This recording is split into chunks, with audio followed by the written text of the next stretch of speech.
Thank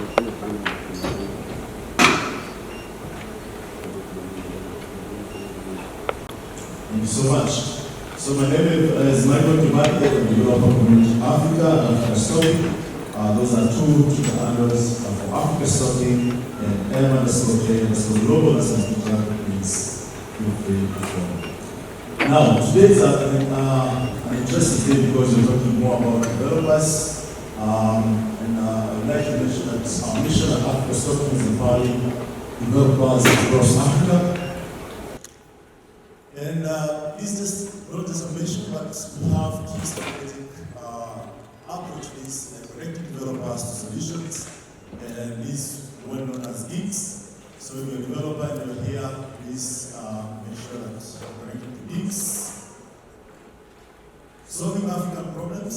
You know, Africa requires unique solutions from Africans.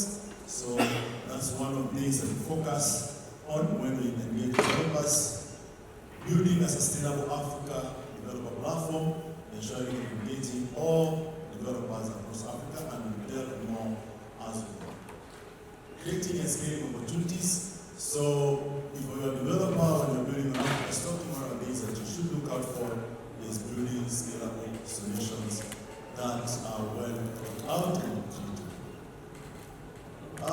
Just to give you a background for those who maybe not are well aware.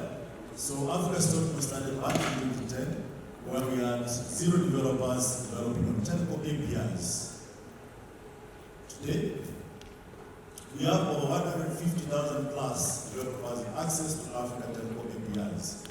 So back in the day when you wanted to develop a solution on telcos, you needed to line up, register a company, wait for a few weeks, if not months, or years in some other places.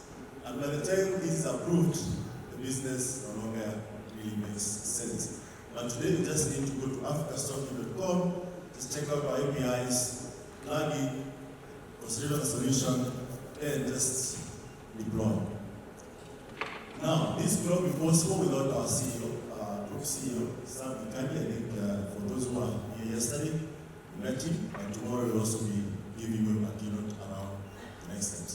So we'll focus today more about our Africa Stocking community, developer experience, data-driven community, collaboration, ideation, implementation, value creation, marketplace, and scale. So for those who are intending to focus on developers, I think I met a few guys yesterday who were asking me a question around how do we make sure that developers come fast? This is a keynote. Now, with 150,000 developers, for Africa Stocking is just about numbers. It's about people, creative people who are building solutions across Africa. And these are people who actually will change Africa in our current situation. Some of them are here, and we'll hear from them. And others are spread across Africa, building solutions. Now, just last quarter, the first quarter of 2023, we had over 1,195 new members. Quarter 2, we had 5,000 plus members joining the community. What does this translate to? These are just numbers that we like throwing around. It's data that we look at and guide us in how we make decisions. And I would like to welcome Ben Maine to take you through what data tells us.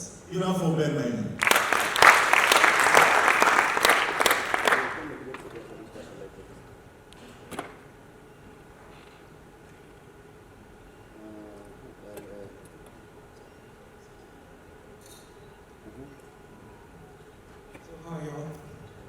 How's the summit so far? Are you enjoying the summit? Yeah, I deal with a lot of numbers and I'm going to go through some of them. But just to prime you on what I'm going to talk about so that you know where this is going. Like, I'm going to talk to you about a bit about the data science infrastructure and then some key metrics about how some of you are using like, products. Then finally, just I think that's it for me. I think I have like 4 slides. So, first things first. Usually, like when you're trying to make scalable solutions, especially for data science, you're supposed to think about how do I piece the different parts of my cloud infrastructure to leverage like all the resources I have, and also not finish up your money. And this is a bit of a shortened out version of something that we have. And usually it starts from like you need to get data from somewhere, and then you take that data and then put it in as I've shown you over there in like object storage. It doesn't have to be Amazon S3, it can be something else. And the reason why S3 is really good is that you can save all kinds of data formats and retrieve them really fast. And yeah, that's very important. And when you're making now applications, it's easy for your applications to grab that data and now like process it in the different ways that you have in mind. And apart from, so like this, just a bit about data loaders. So data loaders are just scripts, as an example, that you run maybe to get data from a certain database or a certain API that maybe masks database. And usually when you do that, like, I'm sure you guys came for the presentation or the keynote yesterday, and Wakili was there talking about privacy, like data privacy. So in engineering, there's something called privacy engineering, and some techniques that you can work about are something called masking. So masking is like when you have a data set, and for instance, you move the head. Just strip it away. It's very hard for someone to figure out what that data set is about. You remove that header.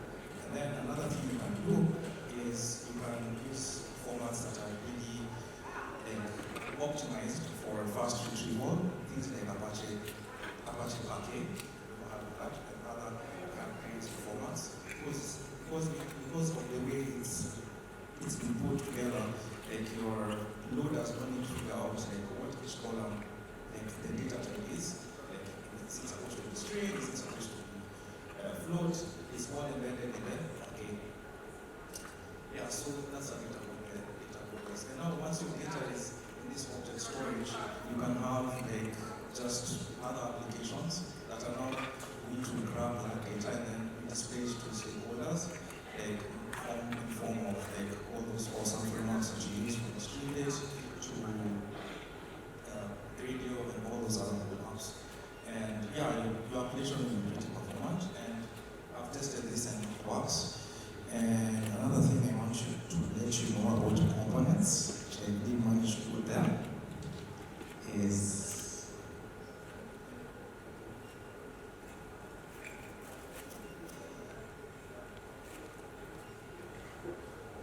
so as much as you have this sort of guide on what sort of infrastructure you need, there are also components you need to put into consideration in your data science infrastructure, and they include things like the data storage. I've mentioned this, like the Amazon S3. Again, it can be DigitalOcean spaces, it can be something else. There's also compute, and yeah, there's so many things you can think about compute. It can be your Kubernetes, like it can be your Kubernetes instance there. It can be something like Apache Airflow as well. And then also thinking about metadata, when you're writing like machine learning models, you need to version them a lot. And you now need to use libraries that can help you do that versioning. So things like there's a library called Great Expectations and BBC, you can look into that. And then there are notebooks, like bread and butter of our work is the notebooks, so things like Jupyter notebooks and Amazon SageMaker, you can use that.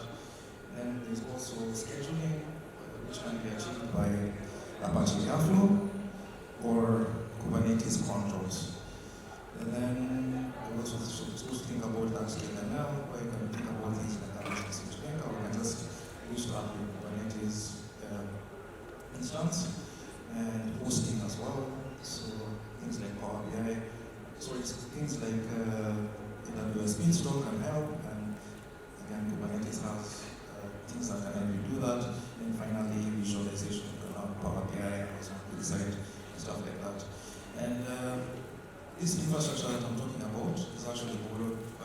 reverse engineering team.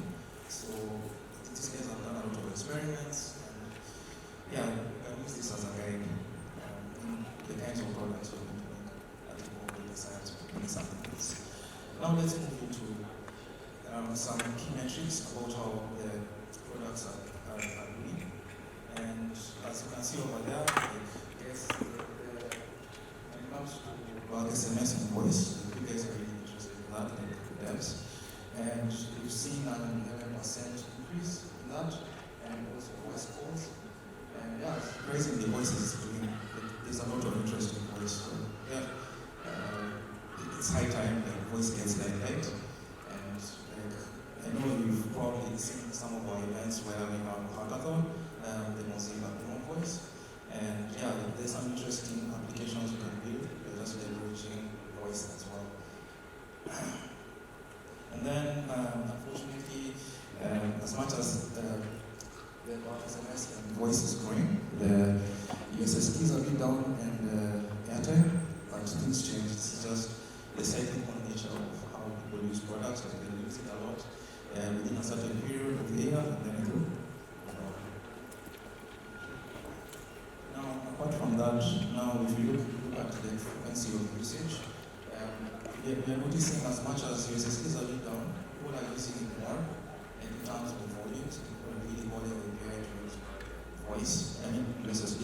And yeah, there's a slight increase. So like, as much as this other part of the story is telling you that all this product is a bit down, like in terms of just frequent calling, like that is increasing. That shows a lot of interest in the devs using some of our products.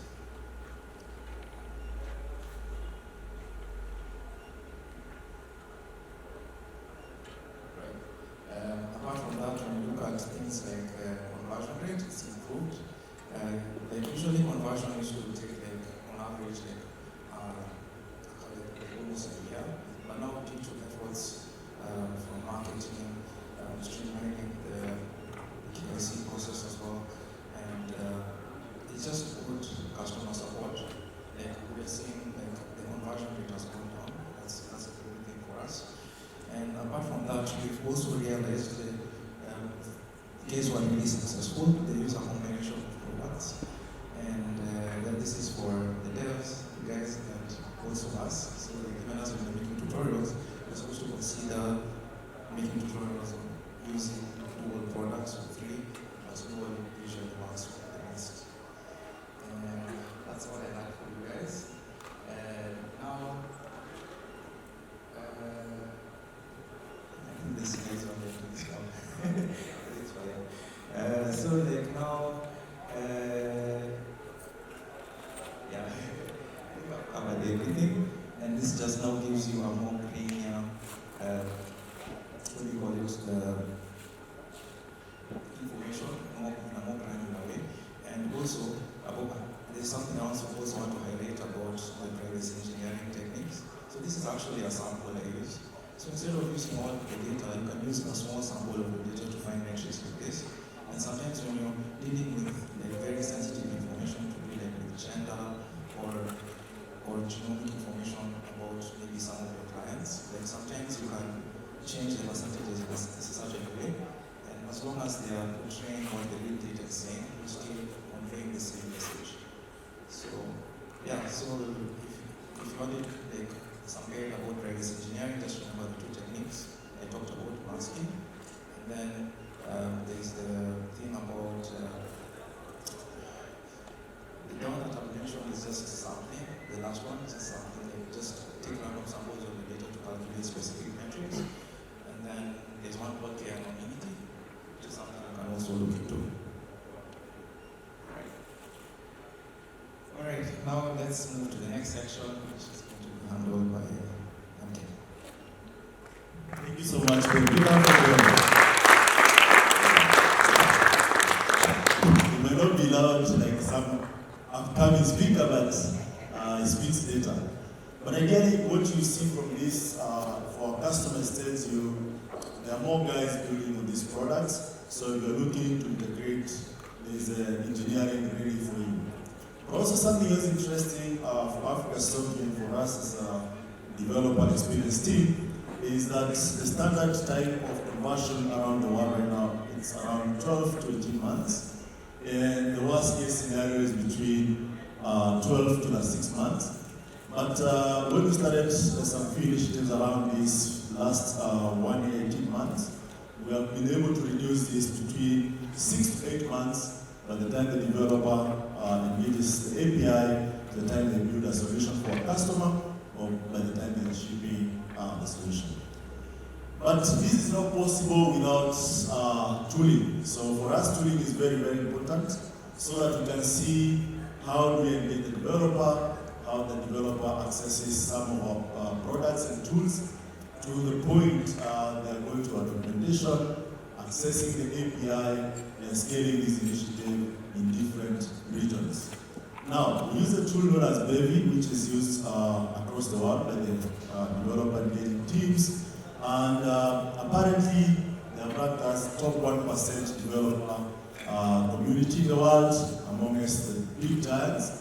And also, they have ranked us as #1 in terms of developer networking events. Developers in the house, I can't hear you confirming this. Is it the case? Maybe a lot of applause. Thank you so much. So these are the main tools that we always check out every day, and this is where we get most of the data that actually analyze to inform us when we need to start. Something else important here that we're going to talk about a few minutes is our developers and how they're spread across the continents. So this data is what we look at when we want to scale, and apparently you can see the numbers never lie. So where we have the highest numbers, we already have a community running. Same experience as Nairobi. You find it in Kampala. There are a few developers who were in Kampala a few weeks ago, and they were so surprised the experience is the same.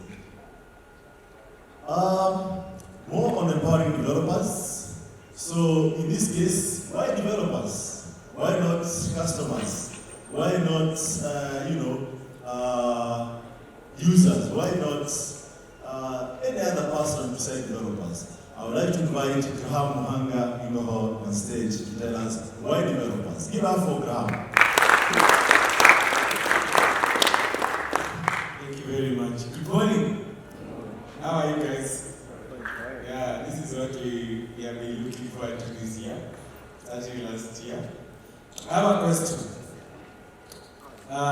What do churches, mosques, temples, synagogues have in common?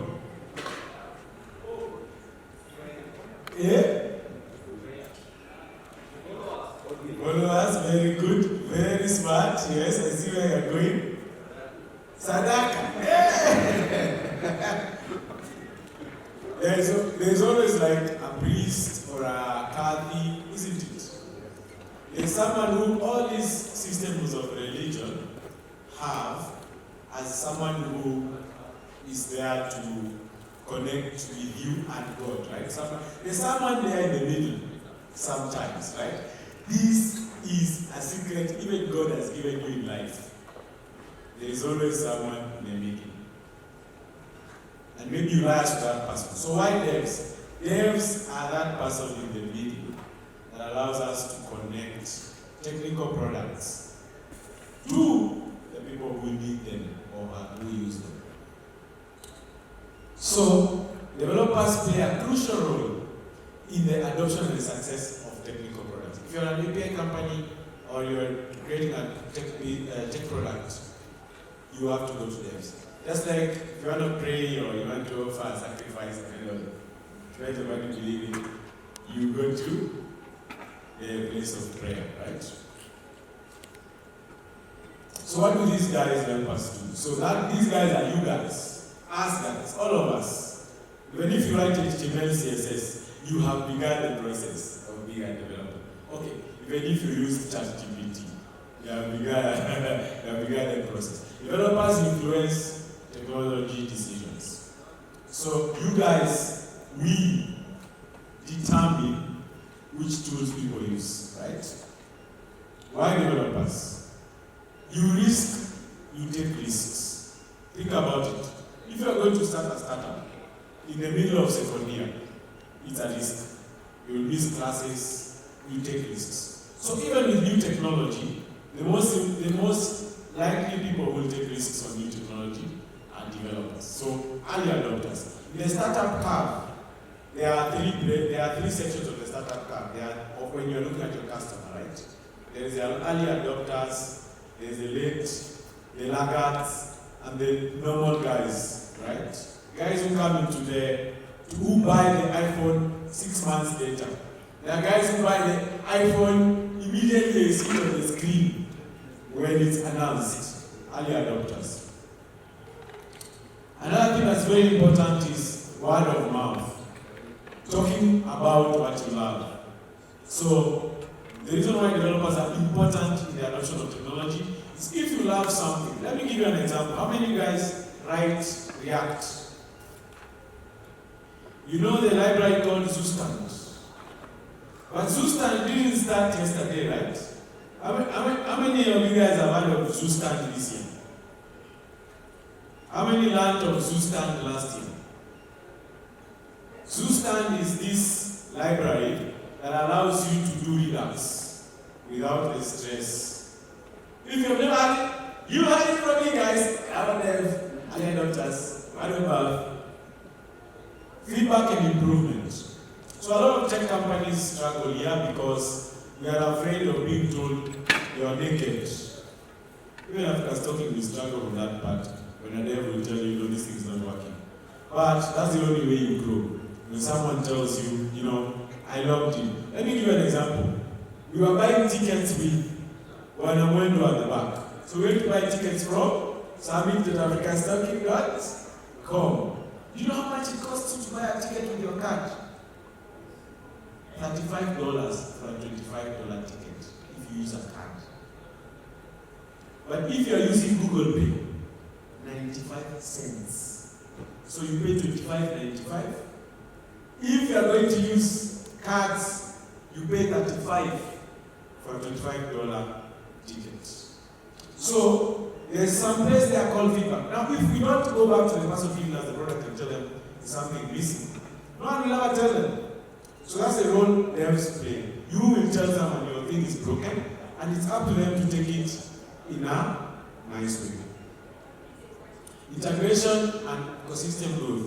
Later on, you will see marketplace product teams that we've been incubating for the last few months, integrating to systems like Freshdesk. So sometimes when you build a product, it can't live in isolation. It needs to be put in additional ecosystems. And that's something that devs do very well. Right? Back on my right word. Good. Credibility. So, because you are in the trenches, right? And if someone is going to use a product, if you're in the trenches, you are the person who will tell someone, I really struggle to use this product, and you will believe it.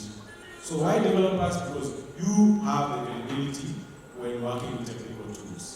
So that's why, even for us as talking, we come to you first to ask guys, what is it really, what's the truth? And we believe you because you are in the trenches. Custom solutions, I think this is easy. A lot of the APIs will need someone to build something for them, and you guys will shine here. And then educational content. So a lot of the blogs that people are reading really extend the usage of products. And then finally, money. And I think in the next 1 or year after this, with the partnerships we are creating now, guys, you will have more money. Believe me. Actually, even this money that's coming from Silicon Valley through the initiatives from different government organizations, money is coming. And you guys know how to make money. So sometimes the API might be built for something else. You remember our kid yesterday was saying that there's an API, Strava, that was built for the normal guys to use to check their, their exercises, but it's now being used by the Israeli army. So you guys always find that extra place where you can make money, and that's a superpower in its own. Anyway, so those are the reasons why you should actually be proud of yourselves. You make a big difference for Africa's talking, you help us to monetize, we listen to you because you're credible, you talk about products, not necessarily as anyone that you think is interesting, you can talk about them. That really pushes the envelope. Alright, so I'm going to give the mic back to DAMK to talk about our coverage and communities.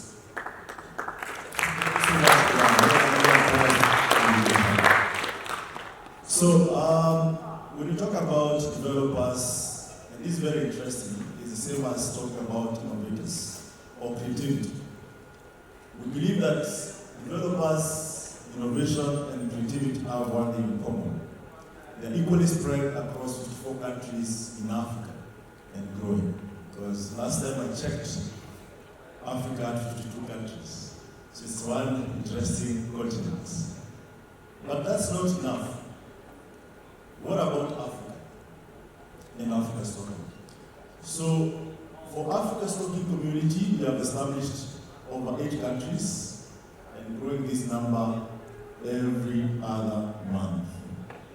And one interesting thing, you can see we are just spreading from all corners of Africa. That is east, west, south, and recently we are exploring north. Now, this is how it looks like in 2024.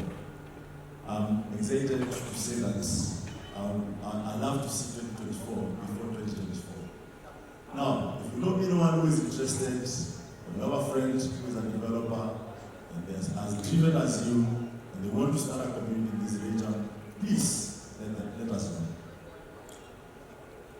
Now, for us, this is what developers say about us. And one of the developers says, I like how easy it was to use Africa's Talking API. Please, give a lot of applause, and I'm telling you. Now, every time we use Africa's Talking API, or every time we get developer experience, most of the time what you don't see are the guys behind the scene. So we have Salama in the house. Please give up for Salama. We have Lois in the house. Give up for Lois. We have Nagi. Give up for Nagi. We have William. We have Big. Give up for all Africa's Talking API. These are the guys who make developers this excited and looking forward to use these APIs. And the reason is very simple. These are ideologies that were started by Sam Pikano, who is an engineer, when he built most of these APIs, fast fashion. He envisioned where you don't need to spend time thinking about integration, but spend time on building the solution. So give it up for Sam Pikano as well. Now, in every engagement that we do with the developers, we are looking for opportunities, not only for us, but also for the ecosystem to grow. One of those opportunities is empowering local developers to build local solutions in the local ecosystem. I know most of you here maybe are from Tanzania, from Uganda, from Nigeria, across the globe, across the continent. And one of the things that I've heard recently is that, Kenya, we're doing so well in terms of development ecosystem. Nigeria is way ahead, the investment is going well there. 10 years ago when I started, over 10 years ago when I started building communities, there was none of this. Just 10 years ago.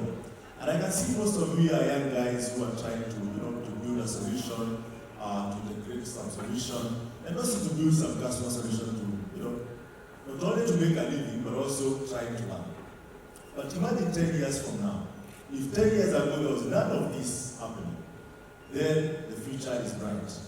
So this is possible by building the capacity in those local ecosystems, starting programs like apprenticeship, where you learn by doing. We have things like internship, where we have offered a few of you interns. Some of you have joined us for internship program. We also have marketplace program, which will be seeing some of that here on stage today. Now, this is not possible without these leaders. These are the leaders who are making this local ecosystem possible across those regions you see there. So we have people like Cynthia Mora, I don't know if she's in the house. Please give it up for Cynthia Mora. We have Grace Odoi, who are running Women in Tech in Nairobi. We have Jackson Gamboziza from Rwanda. We have Josephat Mwangi in the house. He's seated right here. So we're progressing there. Now, most of us work in silos. How many developers, before they joined the community, they used to code in their dark room and believe they are the greatest developers that has ever happened? By show of hands. Yeah, thank you for being honest. And when you join the community, you realize, oh, I didn't think about that. Oh, I'm not good enough. Oh, I need to learn about something else. Oh my goodness, I need to be part of the community. So that's how it works. Now, with this, you find that you start now appreciating other people's skills, you start collaborating, start teamwork, and this cannot happen without listening and exploring what you can do together. You cannot stop learning, you cannot afford to stop learning, especially in tech, and adjusting the new technology. Focus and align, and then link and leverage. And that's what we'll see from the team that we're presenting here at the program, build together. Some of these teams just went to the community and they'll tell their story. Then once you collaborate, you work, think, and act together. Can you imagine 1 billion people working together?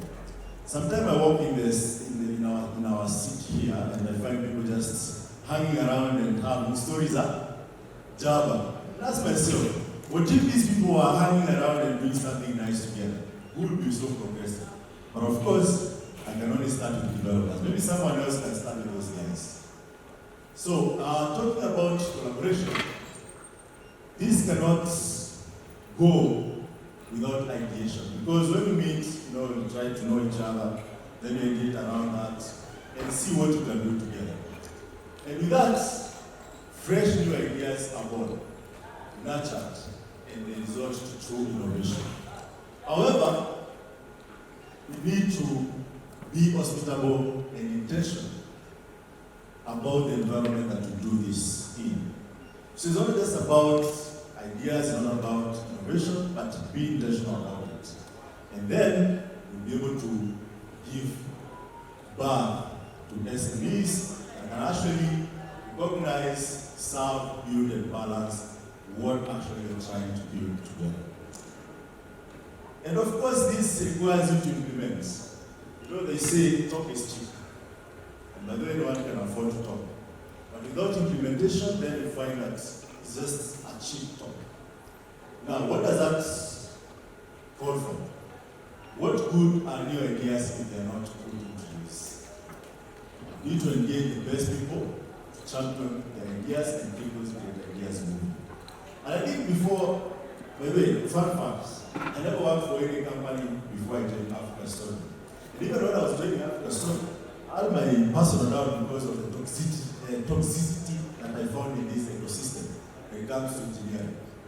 But when I joined Africa Story, I realized these are a good place if you're really good at what you do, and you can actually give birth to new ideas and implement them as we are doing. So technology and innovation are the new drivers of economic sustainability. Not technology or innovation. This has to be hand in hand, not either or. Now, with this you create value. And which value do you create? One, you solve the value for your customers or developers, or whoever your users are. Because with that, you create innovation. Without that, then there is no innovation that exists. So in every engagement that you have for the startup, for the product, for the solution, you need to keep this in mind. Then this value needs to be delivered rightly.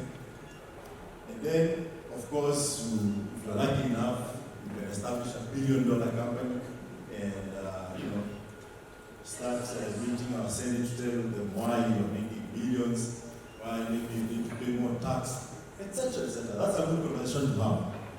And of course, the purpose of innovation is to create business value. At the core of it is just about the value creation.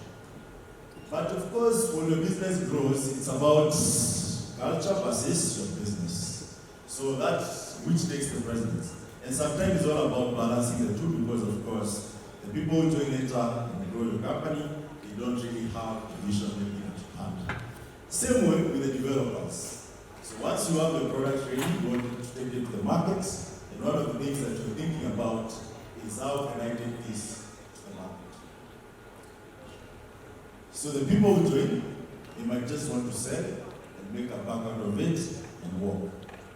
Now, with that in mind, you have a few takeaways. So that's me when I was trying to find my why in Rwanda a few years ago. I met a few guys across the world. There's some Brazilians in that photo, there's some Europeans in that photo. But there are a few things that I want you to take away from this. One is that I don't think you have seen this meme about finding and what's the other one? But ideally, here we're talking about X and Y axis, right? So if you need to find your X axis, you need to find a cutting edge solution that you need to offer. I know why most of you are smiling. You know why you're smiling? That's good. But the important thing is that you have to have the frame of mind that your customer will have when you're creating any solution that you want to take to the market. Of course, you need to have a creative collaboration. And that's where community plays a big part. Now, the numbers in the world says the whole school marketing is way gone. Way gone. The reason for this is that the world is not only getting smarter, but people know what they want more than ever before. So if a product was launched today, this product will actually hit the market in the next 2 hours and become a hit. And a good example that I think Wanagram has been using of it is the music industry. So someone releases a song, they take it on TikTok, they have some dance challenge, and then they get the video idea, they go create a video, and then by the time they release it on YouTube, it's 1 billion views kind of video. 10 years ago, by the time you're creating a song, you need to look for a studio, look for a budget, and you see that process might take you more than a year to implement. Same with any idea. So appreciate the technology, the speed that you innovate with, and the speed that you go to the market with. And that way you'll be able to validate your idea and innovate. So I'll recommend 2 my favorite books that I've read that is actually 3 of them. So we have Innovator's Dilemma, most of you are, and the paper Wars, and the Instant. The reason why the paper Wars is very important is because it talks more about Elon Musk as you know him and where he started and so on and so forth. Now, behind every solution you see, successful or not, there is branding around it. And this branding refers to the individual brand, to the company brand, to the product brand, to the feature brand, and so on. So these are the 3 steps that you need to consider when you want to identify yourself and the product you want to release in the market. So brand yourself consistently for the product, brand what you do consistently, or brand the product consistently. You brand everything and you do it innovatively from the lesson that you have, and then refer to step 1 to 3. And that's the steps. So I would like to invite our marketplace program people. And without further ado, I would like to start with voice texting. You know, for voice texting, yes, give up for them once more.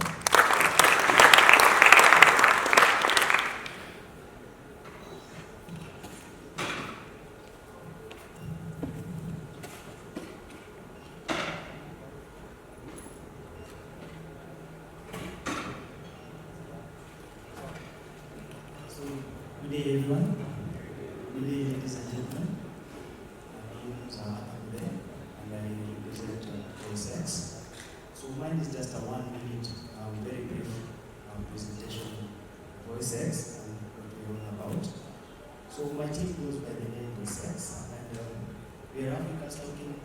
S.1, which is a 3-month program focusing on crafting a marketplace-ready, scalable voice solution integrated with Africa's Talking Voice API. So, integrated with Voice API, Africa's Talking Voice API was the key agenda.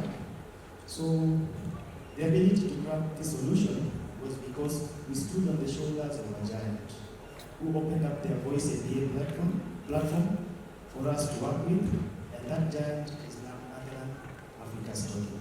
So, a round of applause to Africa's Talking. So, there is a slide on our problem statement.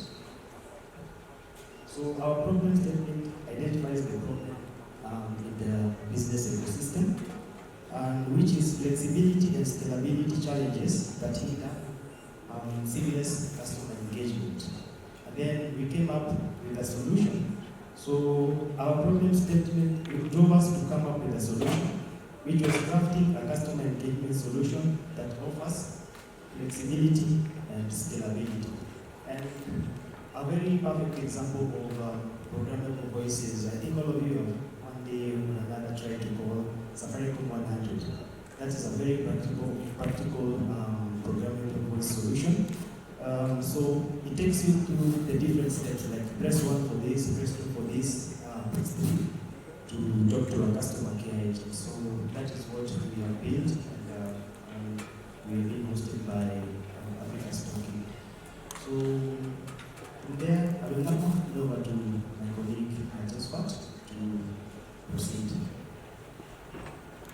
He's going to do a live demo.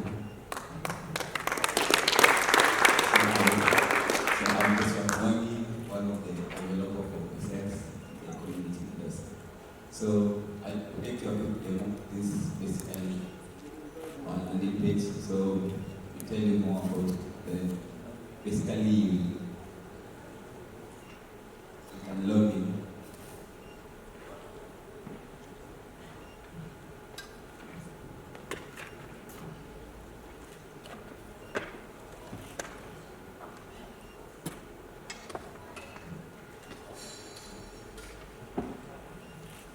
So basically it tells you all the process.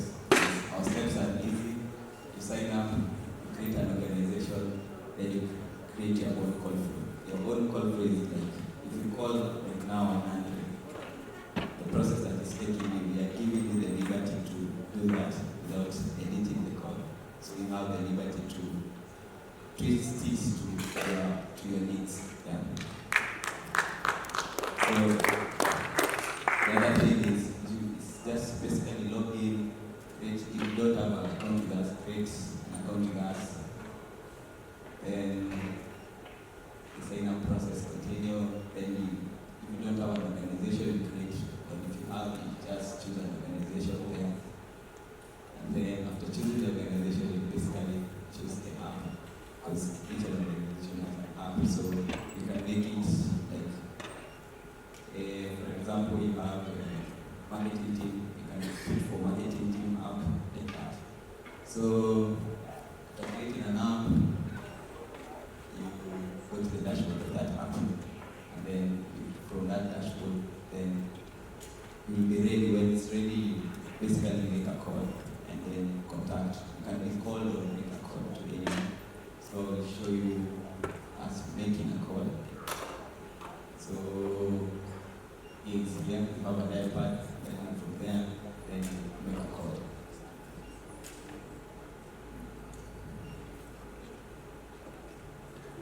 So when you call, you still calling, and then once the person accepts the call, basically to just show a pop-up, an alert saying that the person has accepted, then in the end, that's the end. So I will do one practical to one person, give me their number, then we test it, then you will see. But you can basically go to websites.com and then if you find me around, I can give you the application. But basically this is the overview, the team, the messaging part, everything is yeah.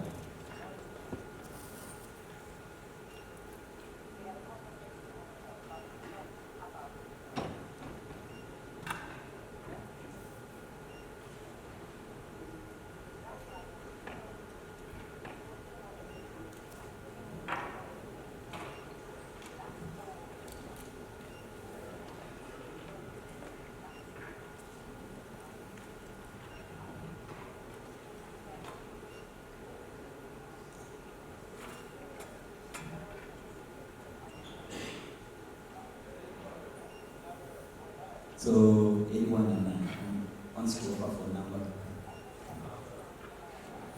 07 08 415. Please. 08 415 901 904.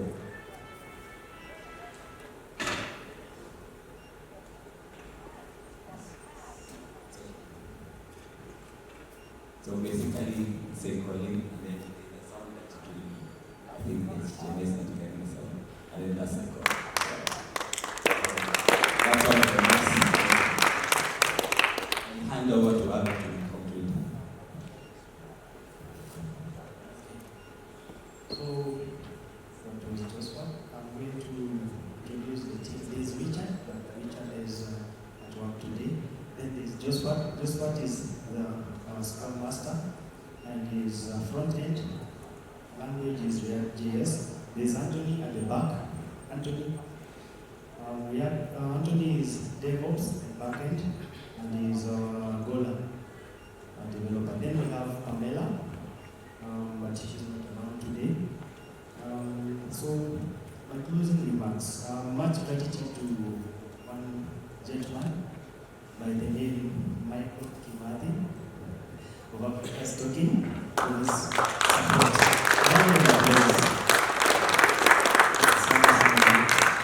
Then to the AT team, much gratitude to Africa's Talking Group. CEO Sam, CEO Paul, I saw Mr. Paul. And then there is the engineers, all of the engineers who are here, the developers, the staff, for their initiative and support. They have been very supportive. A round of applause. So that marks the end of our presentation. Let's keep Africa talking.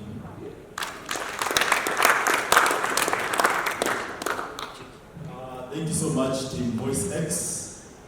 Maybe they did mention that it took them 3 months to refine this product, what you see, and they really did an amazing job. So without further ado, I would like to welcome Team 2 from Africa Inc., who also are part of our pilot marketplace cohort to showcase what they have been able to build. Give it up for Team Africa.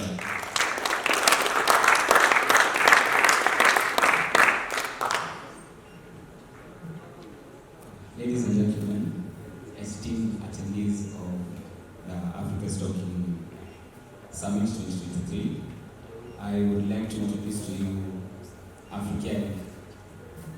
Africa is something that we have been working on as part of the Africa's Talking Marketplace program for the past 3 months.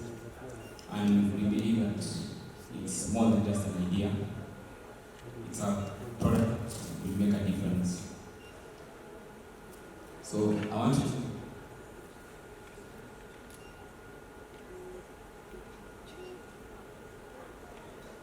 you to picture a world where healthcare is accessible to everyone, where when a medical emergency arises, help is just dialed away. So we have a dream where all Kenyans, regardless of their location or internet connectivity, can quickly be able to locate the nearest medical health facility during an emergency. We must also acknowledge some of the challenges that we face.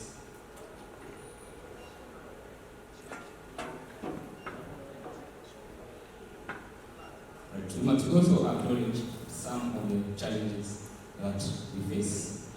So, as of today, only 30% of Kenyans have access to reliable internet regularly. It's also a fact that, according to WHO, World Health Organization, 70% of child mortality is due to a delay in seeking health services. Delays that can make a difference between life and death. So we came up with a product which is a USSD application which is a USSD application that you can dial, and you'll be able to locate the nearest health facility. You'll be able to locate a hospital that has an ambulance near you, so that you can hasten the response time. Because we believe that delays in receiving medical care can significantly impact the health outcomes. So we would like to also give you a demo. So Nigel.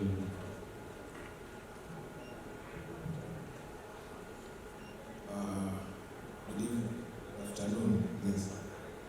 So I'm here to do the demo, and we select a few volunteers in the level of this. So this is the text that we use in the development. So if you guys, maybe two of you, who can learn this code, then tell us how, if the directions are there,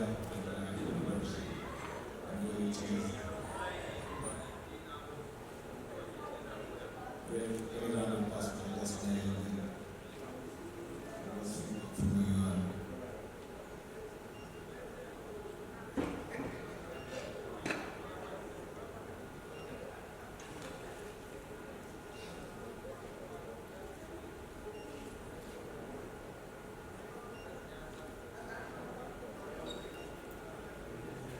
you're done. How was it?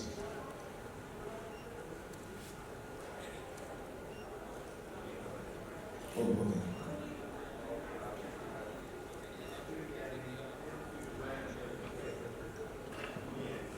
Okay, so the four modules.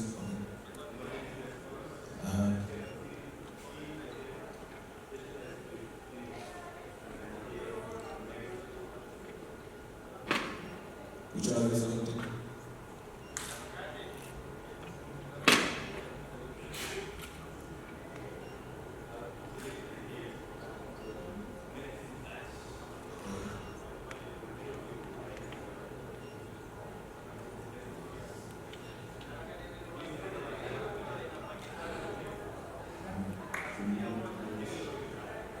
I should be able to get a message before indicating the directions, the contact details, the hospital selected or the services selected.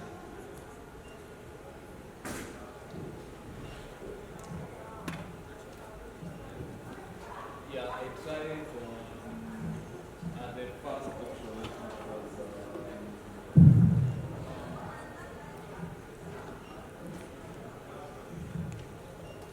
So I tried the first option. Let's confirm what it was. Yeah, I think it's having some issues now. But I selected the first option. I put in Nairobi and it crashed. It crashed. Yeah. So I never actually got anything beyond that. I think maybe it's too many people are dialing at once. Yeah. So I never really got anything from there.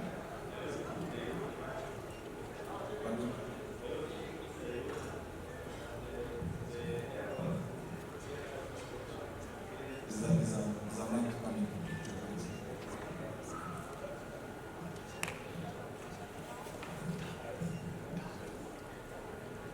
Yes, I also decided Nairobi, but there was an error message experiencing technical error, Okay. and the request was not processed. Thank you, and stay safe.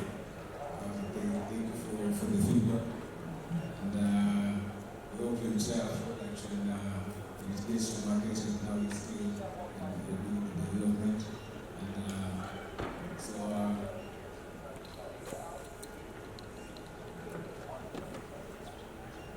really see that's a presentation.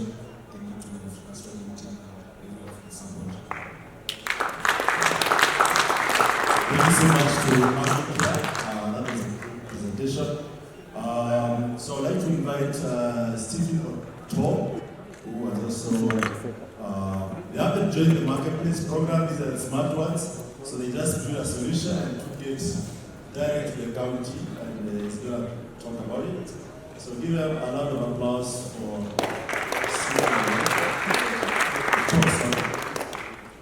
CEO, Money, Technology, and co-founder, Government Connects.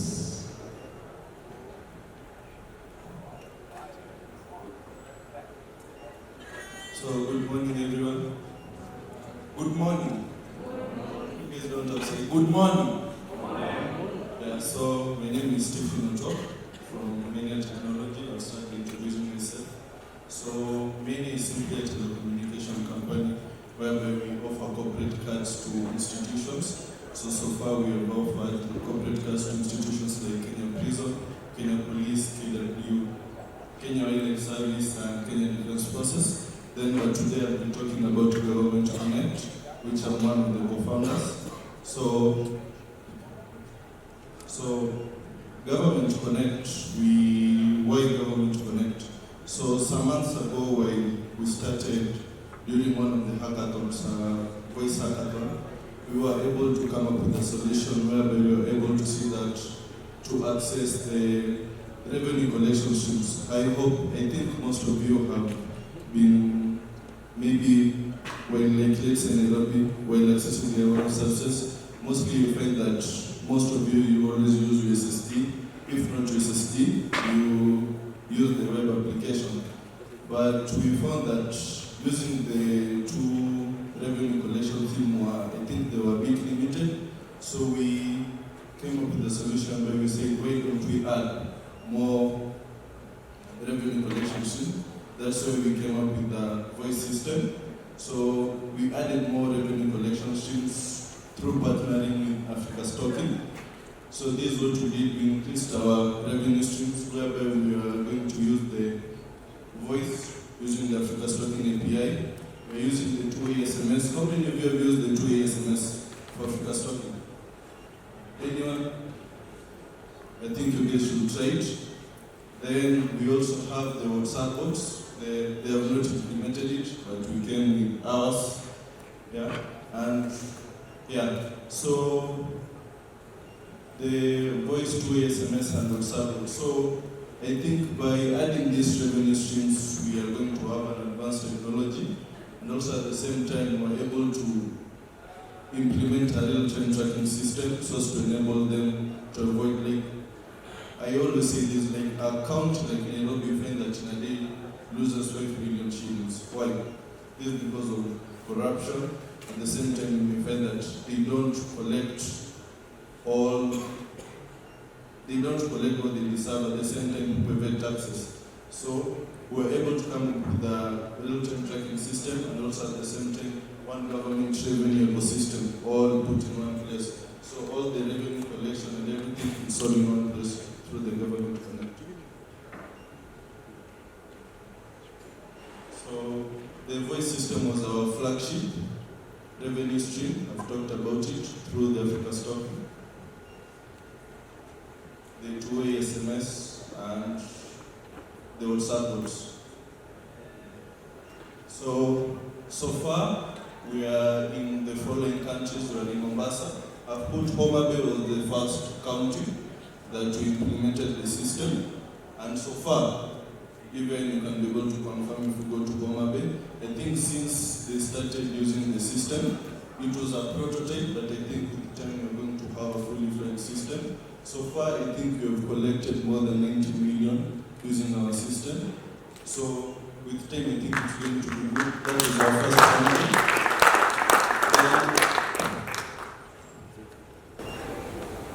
We have the Eldoret, Kisumu, Mombasa, then with time we're going to come into other countries, and if the fact that Africa Stocking is around Africa and covered the whole of Africa, I think with time we're going to visit the other countries and see if we can be able to implement this system in their countries.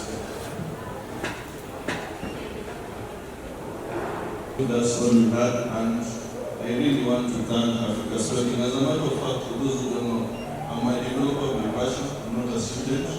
I'm a medical student. But the fact that what I have when it comes to technology is what makes me do all these things. And I met Africa Stocking this year when I was in the report, and I think by meeting them, they have helped me a lot. Africa Stocking has employed me directly, explained me directly, and I think one person which I should thank so much is NP. There was a time, how many of you have ever gone through character development? Yeah, so there was a time, NP, I think, if there's someone who is helping developers, you go approach him a solution or something, and when you tell him, he's going to tell you if it's a good thing or a bad thing, and I think from what he's going to advise you, like what are you going to do from there? And I think by that, the way they have been supporting me, and even Graham, I talked to him and he told me to do this and that, and I really thank you for that. Mr. Michael, thank you so much for what you do. Thank you. Thank you so much, yeah, it's getting me emotional backstage, but it's all right. But ideally, it's just to confirm that, this is just for you guys to come and showcase what you're building. Most of these guys you have seen, we just interacted less than a year, and already they're building some amazing solutions. Give it up for all the teams that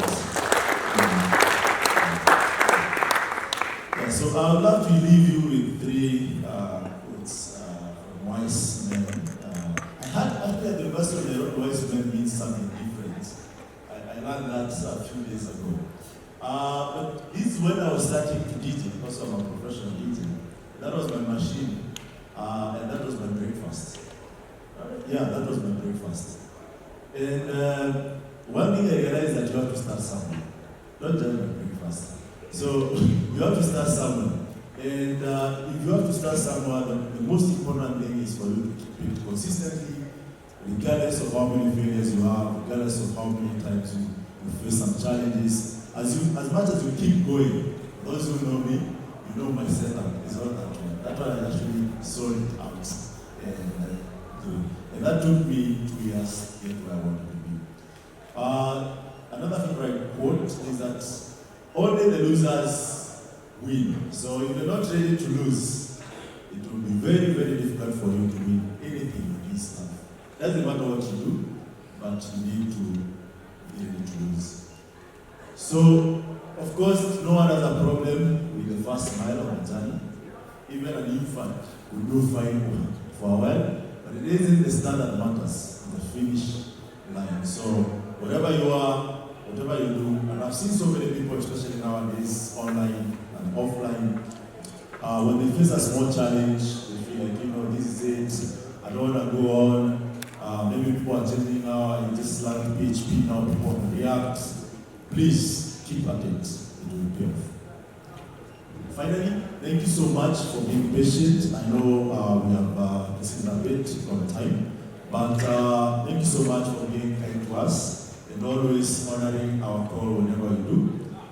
I'll finish by saying thank you on behalf of all Africa Stocking team that are here. I know product team is in the house.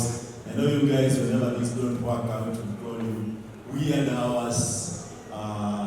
Weird requests, but you always come through. This cannot be possible without everyone's input. But by and large, we love nuts. Thank you so much.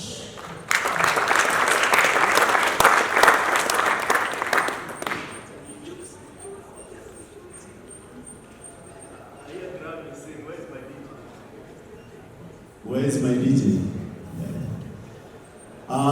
Thank you so much, and that was our keynote for today. So I'll give you a brief on what next. So we have our breakaways, which are in by around 1 hour. Of course, we'll try to see if we come around. So breakout are still happening at the University Tower. So room 10001, 10002, and room 9001 and 9002.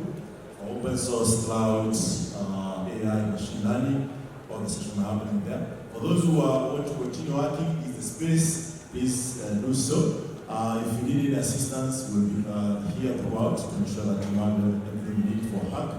But so I'll give you a moment to take a break. I don't know, use that door to go and take some coffee or tea or whatever is available there.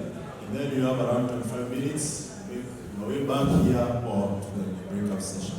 Thank you so much. Give a round of applause for all of you. It is amazing.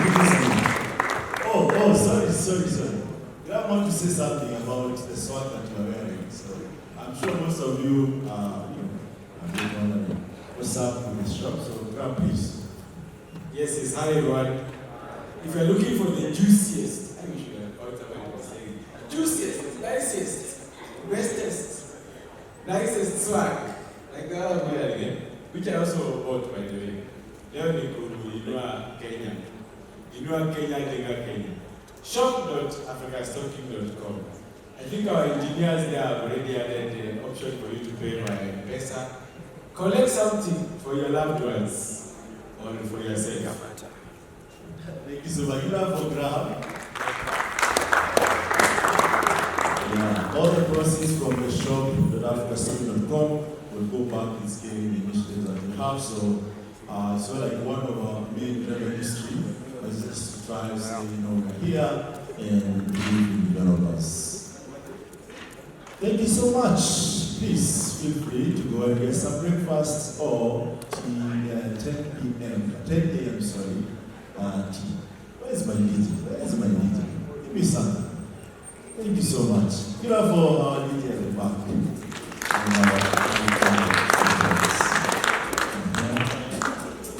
Thank you so much. You can proceed using this door and get some. Shika, usihate. Then we can please pay attention to the group so that we can proceed. So our talk today mainly is going to dwell on how to, because I believe you have been here for the past 2 days, the design hackathon, the front-end hackathon. So I believe most of you have already implemented your designs and have already designed and implemented those wireframes into now actual user-facing user-client applications at the front end. So we are going to now see how we're going to integrate both the front end and the back end of your application. This is going to be a seamless or a quick talk. We're not going to dwell much into it, and let's get started. Okay, yes, my name is Ian Itungo. I'm a software engineer, but mostly dwell on the back-end side of engineering. So, talking. So we're going to discuss a little bit about back-end engineering, which is just enabling communication of your back-end software to software. The way you facilitate this communication is by use of APIs.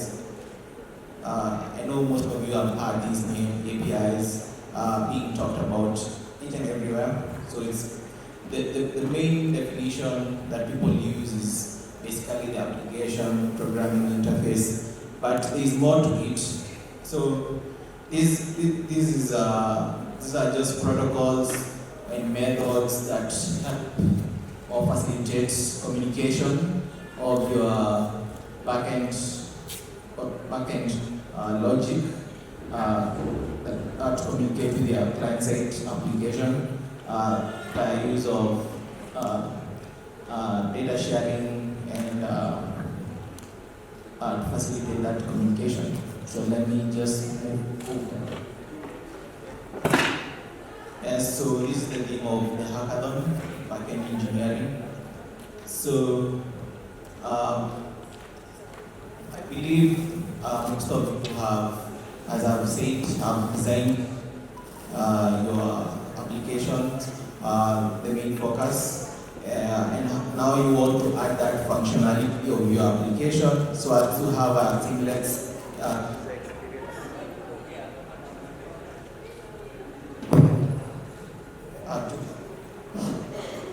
to ensure that the user experience when using the application is made seamless. When a user clicks this button, what happens when maybe a user clicks on to load some dashboards. So your application is supposed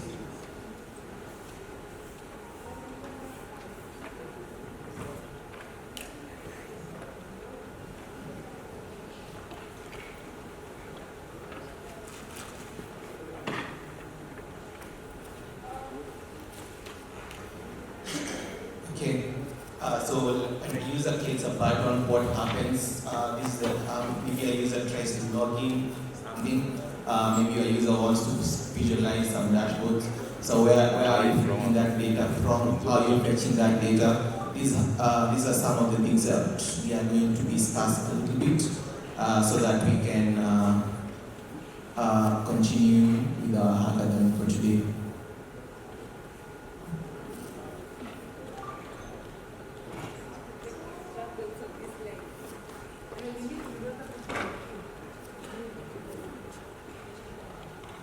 So, by definition, what is backend engineering? So, backend engineering has a couple of definitions that people tend to use, but my definition for today is mostly refer to it as the process of creating and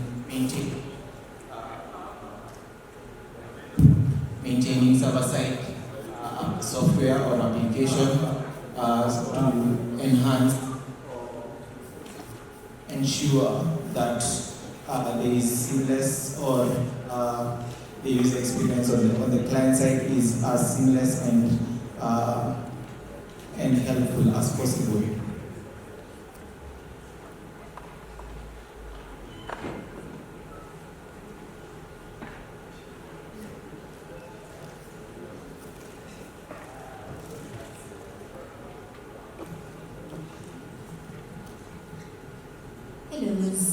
Hi. Small commercial break. Good to see that you're concentrating very well. I can attest that all of you are paying attention. Small commercial break. There are breakouts going on, so in case you wanted to attend any of these sessions, feel free to go to them. AI/ML in 901, Learning Computer Vision with Keras, Dev Communities and Open Source in 902. It's Empowering Instant APIs with Strapi. That's happening right now, if you wanted to attend that session. And in cloud, the session right now is ensuring cloud security and compliance. This is strategies and best practices. So those are the three. The breakout rooms, 901, 902, 1001, are happening in the tower over there where Ian is pointing. The tower is over there. Yes, on 9th floor and on 10th floor. Proceed with concentration. Thank you. Thank you very much, Sylvia. Okay, we have talked about what backend engineering is, and now we are going to talk a little bit on APIs. I had already provided a definition of APIs, but now we are going to see how APIs help interact with our clients. So APIs just facilitate the communication between our front end and our back end. So this communication is what we're going to be looking at today. There are various kind of APIs that people tend to use. We've got the client, we've got the web APIs, we've got the REST APIs, GraphQL APIs. We also have the SOAP APIs, mostly used by legacy or enterprise systems. These SOAP APIs tend to use XML for communication, which is quite effective and a bit lightweight.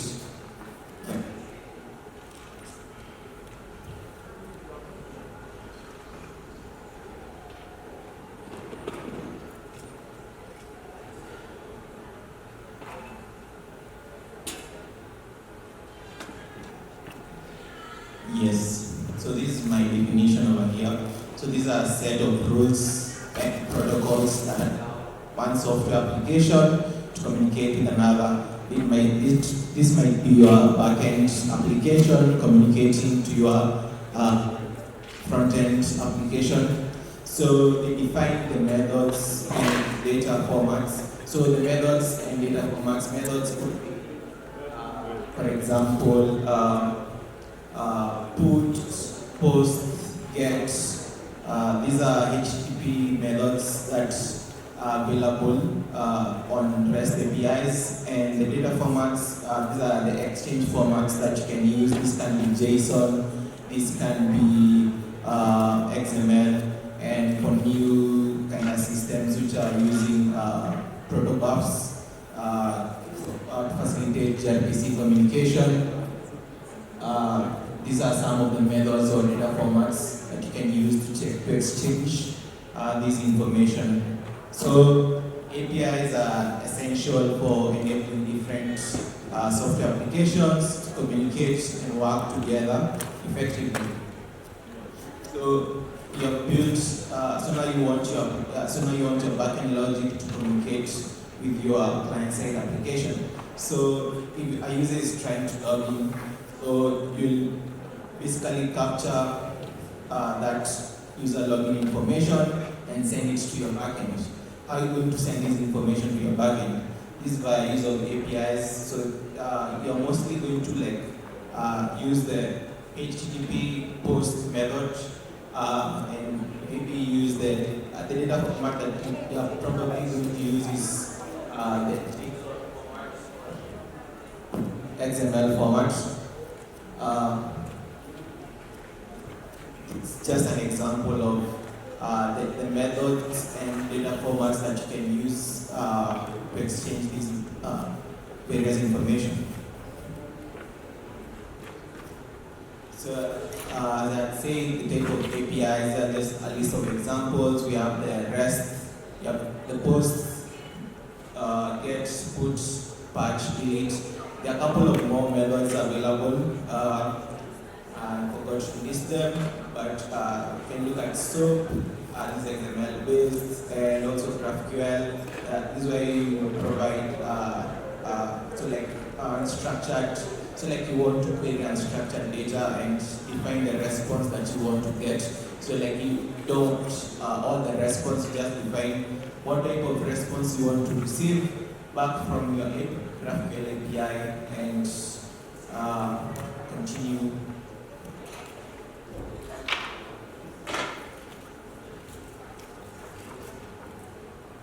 Okay, jump a bit.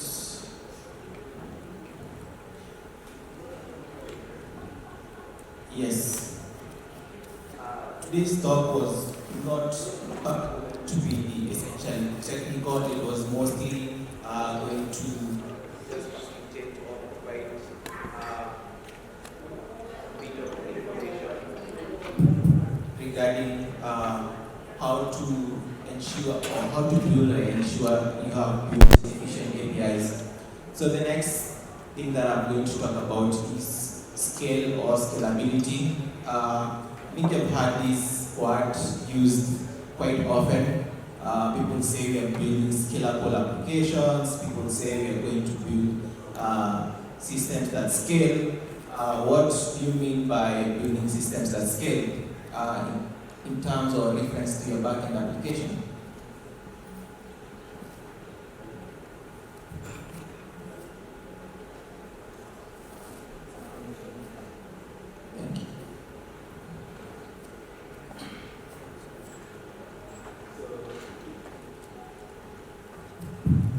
Okay.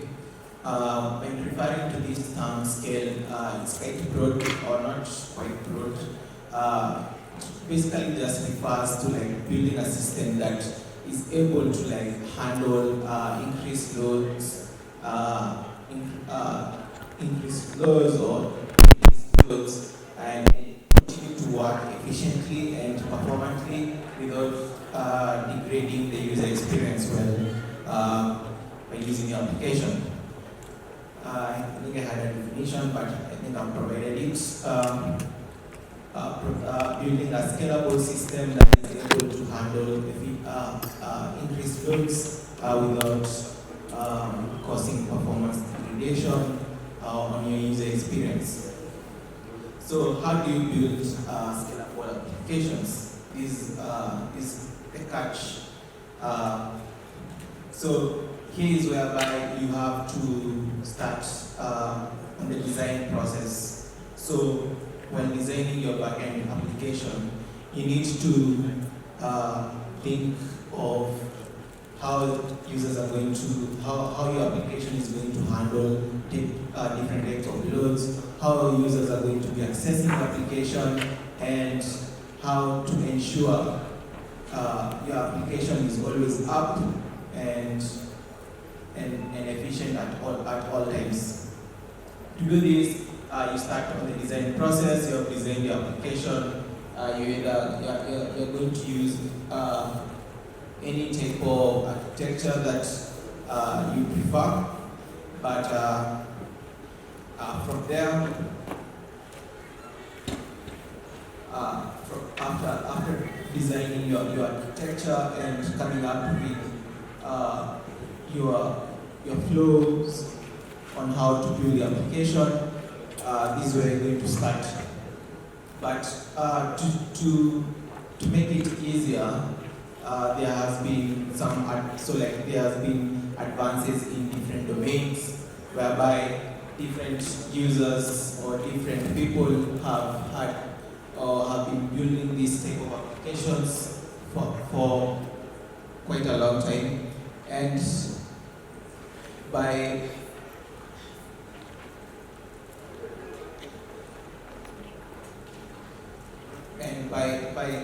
knowing what type of domain or what type of or what software you're building for, this is going to ensure that you're able to capture all your client requirements. This is the context of the domain, and you now have a proper way of composing your domain or your domain-specific language to ensure that you're able to capture all the requirements provided. So by now, we've already talked about scale and scalability. This is now going to tie into the next topic, which is reactive systems. So reactive systems, these are systems that are able to handle or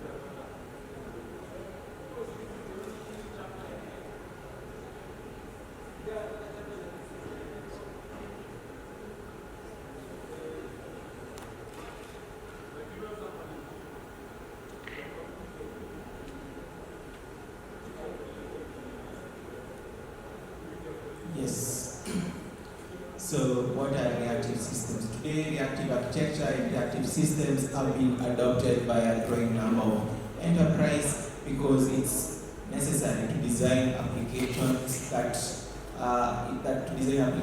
in a highly scalable and responsive way. So these are scenarios whereby there is increased load or maybe decreased load, and the system is able to respond back to the user in a timely and responsive way. The key focus of reactive systems, there are usually four main key focuses about reactive systems. These are elasticity. Let me just list them. This is basically responsiveness, resilience, elasticity, and message driven. By responsiveness, I mean your system is able to, means that when a user requests something, your system is able to respond as in a as quick as possible, and resilience. This means that an user's querying or sending a request to the backend is able to handle failure effectively and respond back to the user with the required response or feedback, ensuring that the user experience is enhanced. Elasticity, this ties to what you have talked about, scale and scalability. And finally, message-driven, this means that the system is able to process or handle requests asynchronously to ensure that the communication is non-blocking. So, over.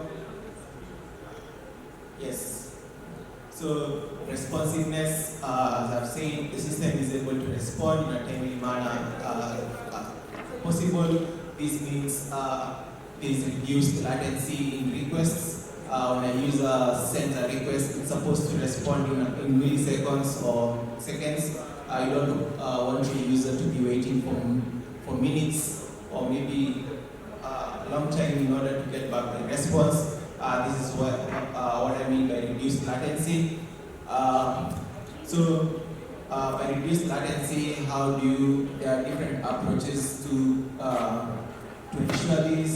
You can use different types of caching or have performance databases or ensure that to ensure that all highly changing data is quite available to the user so that when they request it, it's able to respond to it as fast as possible. So as you can see, responsiveness is a cornerstone of usability and utility. So by usability, this ties into the user experience. When you are trying to log in and you see the system is just loading and loading and loading, nothing is happening, you get frustrated and what's not happening, you need to, maybe you're trying to maybe log into your bank and the login process isn't completing, it's just loading and nothing is changing. By reducing the latency in this type of request, this will help to improve the user experience.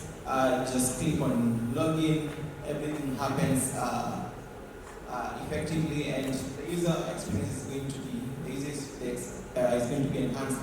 But more than that, responsiveness means that problems may be detected quickly and dealt with effectively. So, when maybe a part of the system is down, you're able to detect that and respond to that in a quickly and timely manner. Elasticity, this was the second point that we talked about scalability. This is whereby the system stays responsive under varying workload, either high workload or low workload.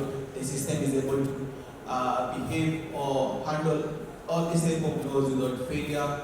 This is the point number 2 on reactive systems. So reactive systems can react to changes in the input by increasing or decreasing the resources allocated to service these inputs. So this implies that designs have to have no contention points or central bottlenecks, resulting to ability to share or replicate components in a distribute inputs among them. Ensure that the system, so like tying to this is we have this term over here. It's used oftenly.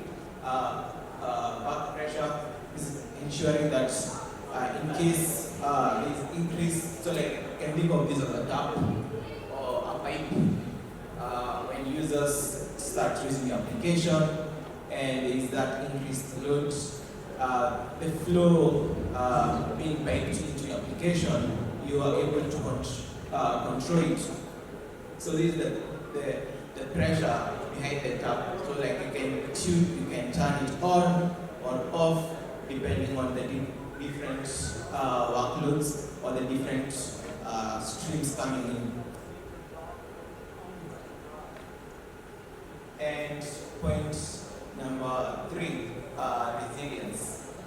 So the system or your backend application needs to stay responsive in case of failure and delegate this failure back to delegate this failure to ensure that the system is able to come back on, and in case one service is down, you are able to communicate that to the other services, and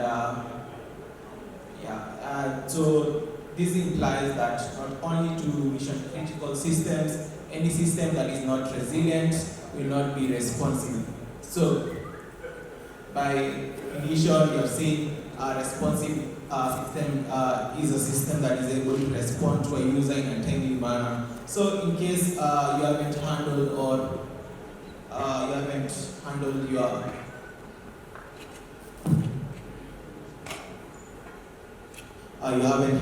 errors effectively, in case of failure, when your system crashes, everything will come crumbling down, and your users are not going to have an enhanced user experience, and everyone is going to be complaining that the system is down. Ensuring that the system is resilient will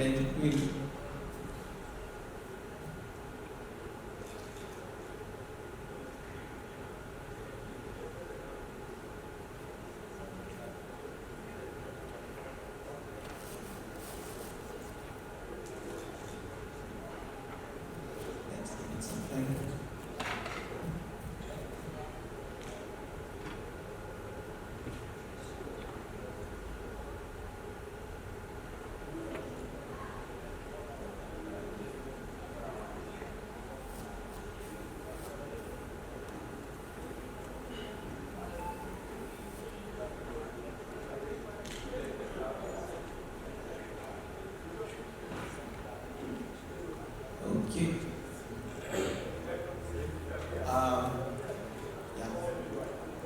So resilience is achieved by application, containment, isolation, and delegation. Delegation I've pointed out, you're able to delegate errors or maybe contain errors in your system, or have this isolation to ensure that in case one system is down, the entire system doesn't come crumbling down. And we have different approaches to ensure your system is resilient and stays up always. We have clustering, and also so clustering this means that we have multiple nodes of your application running at the same, multiple instances of your application running at a given instance, or maybe breaking down your application to different services, ensuring servicing different needs of your users, and ensuring that the system is up always. Okay, next point is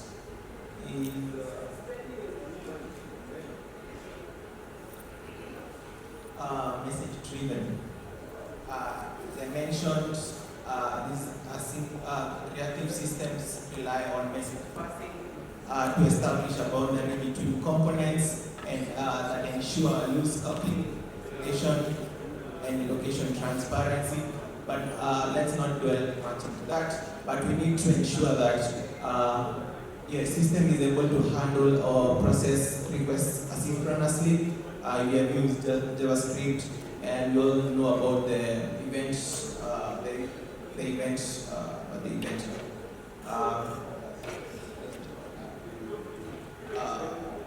cycle, whereby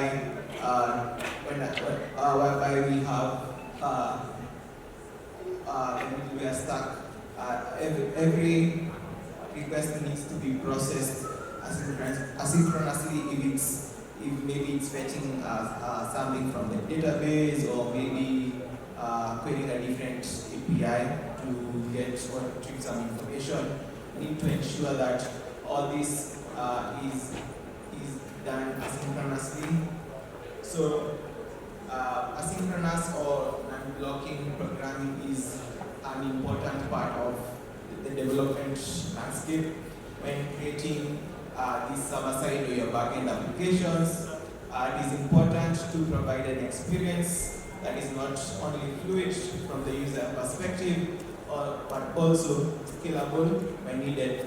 So by using this message-driven approach, you are able to, going back to our previous point, resilience, use message passing or this message-driven approach to send or communicate to your different services about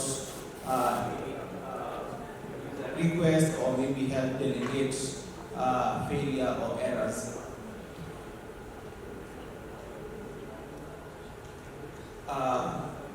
I think this was mostly, this session was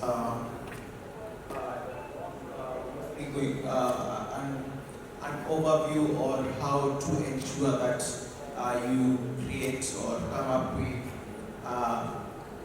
a scalable or efficient backend application that your client-side service can consume. And I had some nice to know points over here. I think the slides.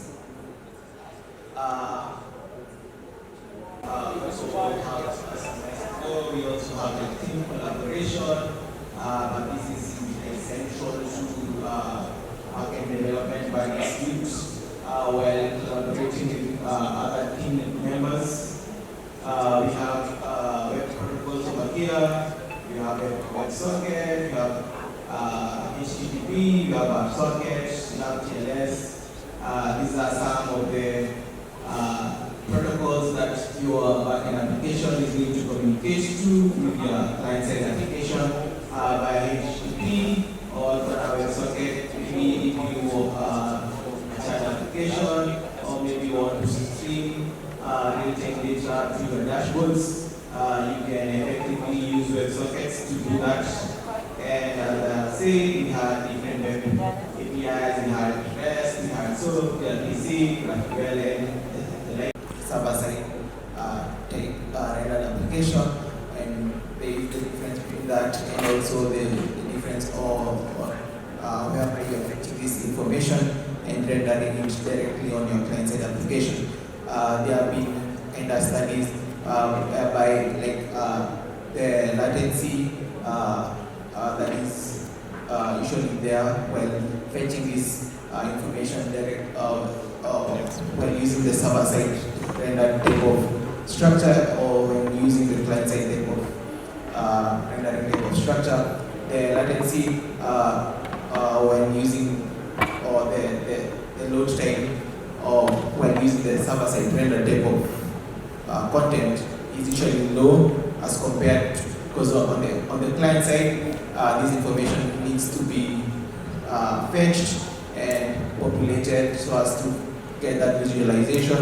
So the approaches on the server side is to ensure that there is reduced load times and ensure that there is that consistency of data while being fetched.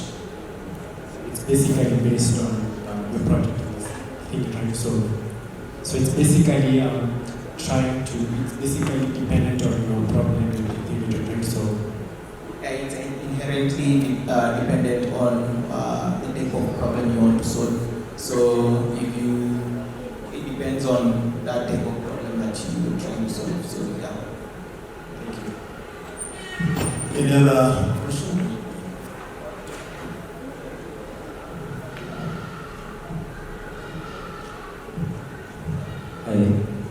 Hello. Will you consider, let's say, a Django that renders templates in the HTML to be a backend application? Okay, I'm asking, will you consider a Django full stack application that is rendered in the HTML templates to be a backend application, to be a backend app? really, because Django has that full stack kind of type of approach, by you define all the components separately, and then you define that HTML and those Ginger templates separately. This is kind of a full stack approach in regards to Django, by combining both the front end and the back end together. Yeah. Any other question?